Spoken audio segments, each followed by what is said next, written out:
Welcome, everyone, to this deep dive. We're continuing our look at the 50 mistakes why most hotels fail and how you can succeed blog series. I'm Mike. And I'm Karen. Great to be back. Today we're tackling something really crucial, especially now, mistake number 30. It's all about why not offering flexible cancellation policies can seriously drive guests away. Exactly, and we're leaning heavily on Arun Kumar Raman's blog post for insights here. It's specifically tailored for Indian hotel owners, looking Yeah. at how you can fine-tune booking strategies, protect revenue, but also, adapt your thinking on cancellations. Mm-hmm. It's surprisingly impactful, isn't it? How a policy detail can ripple outwards. It really is. So the big question we're exploring today is pretty direct. How can you, as an Indian hotel owner, stop losing bookings and, well, revenue just by rethinking your cancellation approach? And Arun's blog hints at some, let's say, surprising data and definitely some actionable strategies. We're keen to unpack those. Yeah. Okay, let's get right into it then. The blog post kicks off by looking at rigid policies from the traveler's point of view. Picture this. You're planning a trip. Find a hotel you like, you're ready to book. And bam, you hit this wall of a strict no refund policy. Right. And immediately your mind starts racing, doesn't it? Oh, yeah. All those what ifs. What if work changes? What if there's an emergency? Suddenly, that booking feels risky. And travelers today, they're looking for security, for peace of mind. They'll naturally lean towards options that feel safer. Precisely. And the blog points out the consequences of sticking rigidly to those old-style terms. It's not just one thing. No, it's several. You could be missing out on last-minute bookings, for starters. People making spontaneous plans. And you become more reliant on OTAs, right? Because often they offer the flexibility guests want, even if your direct channel doesn't. That's a huge one.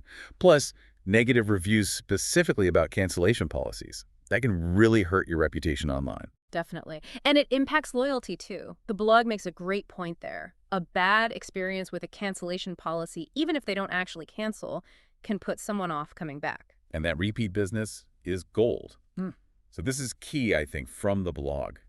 The assumption is strict policies protect revenue from cancellations. But the real risk, the bigger risk, is losing the booking altogether because people are scared off by the policy before they even book. They just click away and find a competitor with better terms. Simple as that sometimes. Yeah. And the blog illustrates this perfectly with that Tale of Two Hotels example. Really brings it home. It does. So first, there's this business hotel in Mumbai. Really strict policy. No cancellations, no refunds. Period. They're thinking, probably seemed logical to them, protect revenue, stop last-minute changes, messing up occupancy. Makes sense on the surface. But as the blog shows, it kind of backfired. They actually saw lower booking numbers overall. And got negative feedback specifically about that policy. People were actively choosing nearby places that were more flexible. Exactly. So that rigid approach, meant to stop money leaking out, actually built a bigger wall, a psychological one. Fear of being locked in. Right. Then you have the contrast. Yeah. The boutique hotel nearby.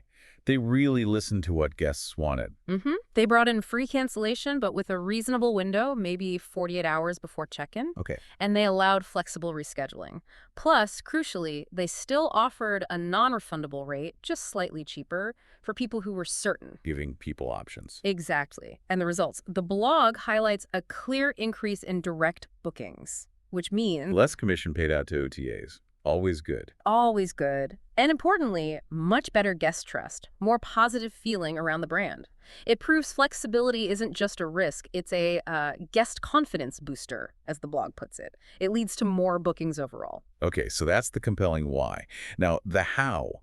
How can hotels, particularly in the Indian market, offer this flexibility without feeling like they're taking on too much financial risk? Arun's blog lays out some practical steps. It does. 5 key recommendations. First, offer a clear, free cancellation window, like we said, maybe 24, 48 hours before check-in. And the key is making it obvious, right? Absolutely. Promote it clearly on your website, on booking platforms, make it unmissable right when they're deciding. Right. Modern PMS systems can handle setting up these rules pretty easily now. Good point. Okay, second strategy. Introduce tiered rate options. So you have that slightly cheaper non-refundable rate for the budget-conscious or sure-thing travelers. Right. And then a flexible rate, maybe slightly higher, for those who value that ability to change plans. It caters to different needs. Empowers the guest with choice. Makes sense. What's number 3? This one's smart. Allow rescheduling instead of just hitting them with cancellation fees. If someone needs to change dates, let them modify the booking if possible. So you keep the revenue in-house, Just shifted. Exactly. And you build massive goodwill. They don't feel penalized. They feel accommodated. It builds that positive relationship. That's a win-win. Yeah. Okay, fourth point. Sounds like it involves data. It does. Use your cancellation insights to optimize pricing. Look at your own data. When do people typically cancel? Are there patterns? Ah, so you use that to inform your dynamic pricing. Precisely. Maybe you slightly adjust the flexible rate during peak times or times when cancellations are historically low anyway. You get smarter about pricing both rate types based on real behavior. Data-informed decisions. Love it. And the final strategy. This one ties back to direct bookings. Actively promote your flexibility to get people booking direct. How so? Use clear messaging like book direct for the best flexible rates or something similar. Maybe even offer a guarantee that your direct terms are better than what they'll find on an OTA. Give them a reason to cut out the middleman. It all seems to loop back to this idea of guest trust, doesn't it? It really does. A guest-friendly policy builds that trust, and ultimately that drives more bookings overall. The blog argues that this gain far outweighs any small potential loss from the few people who actually use the free cancellation. Yeah, you're playing the long game. Exactly. And the blog summarizes the benefits neatly. More direct bookings, lower OTA commissions, higher guest trust leading to repeat business, and good word of mouth. Fewer negative reviews specifically about policies. Right. And just a stronger competitive position against hotels still stuck in the old ways. So it really comes down to that question Arun poses in the blog. Are you going to adapt, meet traveler expectations, and win more business? Or risk losing out to competitors who already offer that flexibility. It's a critical choice for Indian hoteliers today. It certainly is. Well, that wraps up our deep dive into mistake number 30 from the 50 Mistakes series.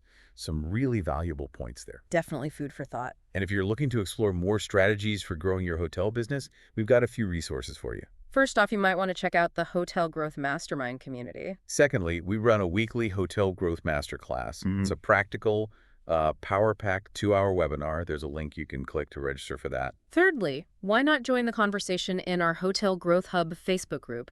Or, if you prefer, our WhatsApp community. Great places to connect and share.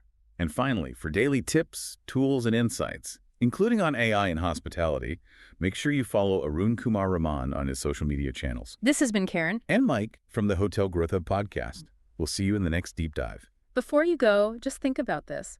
How could adapting your cancellation policies truly set your hotel apart? Not just filling rooms, but really building a stronger, more loyal following among Indian travelers in this dynamic market we're in. Something to consider.